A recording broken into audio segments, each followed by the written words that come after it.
Oli Christie is founder of Rock the Cotswolds.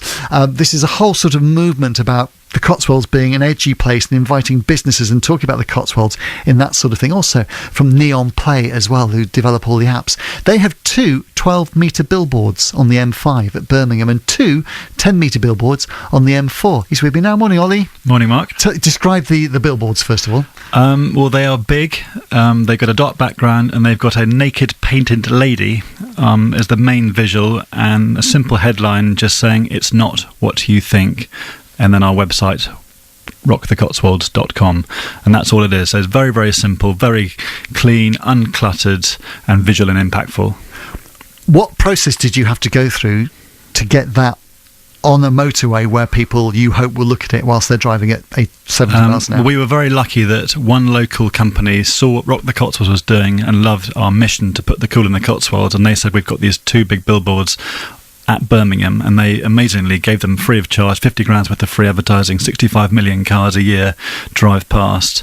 And then Knight Frank, the estate agents, they've got 2 in London, and they also believe in what we're doing, and they've been very generous and given us these 2 spaces in London as well. In your view, is there any difference between that being potentially distracting than a tiny little advertising on a little roundabout in the middle of Gloucester? Well, in essence, they're the same principle. They are advertising whether it's 2 foot wide or 10 metres wide. I think the challenge with some of these small roundabout ads, and I was driving this morning, and actually only one of the 5 roundabouts I came through in Gloucester had an ad on it, is that they're so badly designed. There's so many words and clutter. Like, are you really going to remember a telephone number unless it's a very, very simple 0800 number?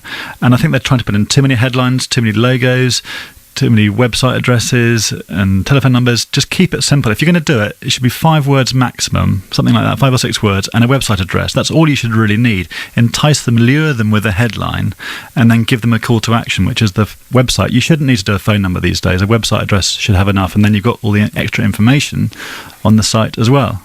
Do you have anything deep down in your soul that's ever so slightly uncomfortable with the fact that you are trying to get the attention of a motorist who's driving a car and they could be distracted, especially when you use a very strong image as you have? Yes, we were very, very wary of that, and some of the earlier drafts had a headline and then a sub-headline and the website address as well. So we wanted to make it 6 words, something like that. I think you need to bear in mind often on motorways around cities there's a lot of traffic as well, and so we were conscious of the sort of rush hour traffic as well. But they're there, and it's not just us. There are obviously hundreds of brands around the world who do big advertising, and they are there to catch the attention. But I'm sure there were endless health and safety people who are looking at whether it's safe to have the ads in those places. So what do you have to go through any of that process? No, not for us. No, we were given the space and we just created an ad that was as minimal impact as possible. Okay, let's move on. I mean, people can talk about the issue and you're most welcome. Is it distracting or not? But from a business point of view, can you quantify what has it worked for you? We've really seen our engagement with our web traffic and our social media, because we do have the Twitter, Facebook logos on the ads as well. We've really seen an uptake in people talking about us. I've had anecdotal of friends and family calling me up and saying, "My God, I was on the M4 and I saw this big ad." So it definitely does work. What I'd like to see, though, especially like in places like Gloucester and Cheltenham, is council's been brave, and Marketing Gloucester, for instance, done some really great stuff locally and putting art and sculpture, and I know you referenced that roundabout in Tewkesbury, which has won the Roundabout of the Year, a great award. But I'd love to see sculptors and companies work together to try, and the councils obviously, to put some art in the middle of, really, let's face it, roundabouts are ugly. I was driving in, they've got weed, bushes, always plastic bags sitting in there, trees, especially this time of year, are just look dead essentially. So let's put those together and create some cultural inspiration and uplifting. A question I'll ask, and do phone in on this one.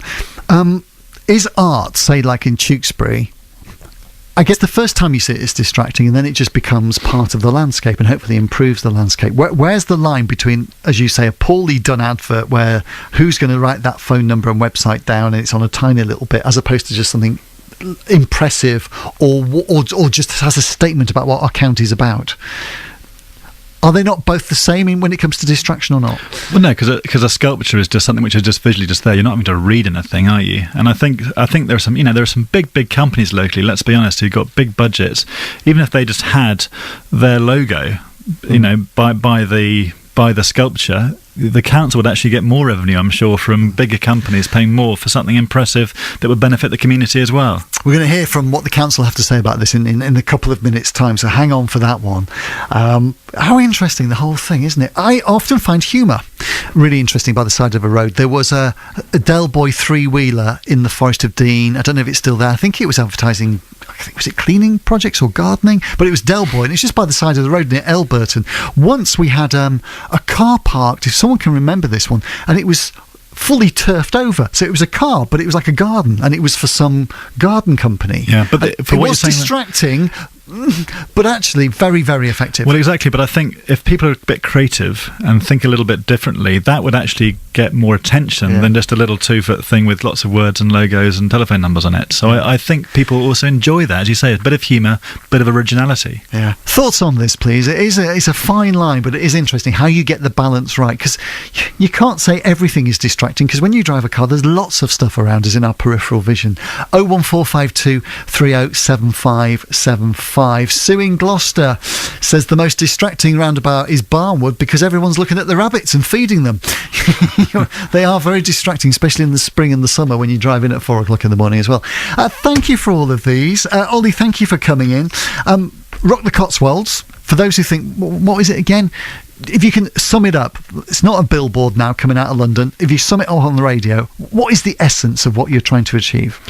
Well, we're a social enterprise for starters. We're looking to make no money at all, but we are looking to put the cool in the Cotswolds, to change perceptions so that we can retain and attract the very best talent in the area, and make companies realise that if companies like Superdry, Renishaw can grow multi-billion-dollar companies in the county, why can't you be here growing your company?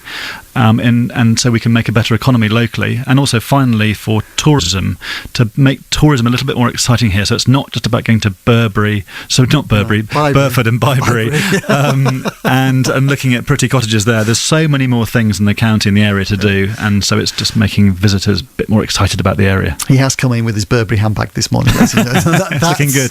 That's what explains it. Good to get you on. Thank you, Oli.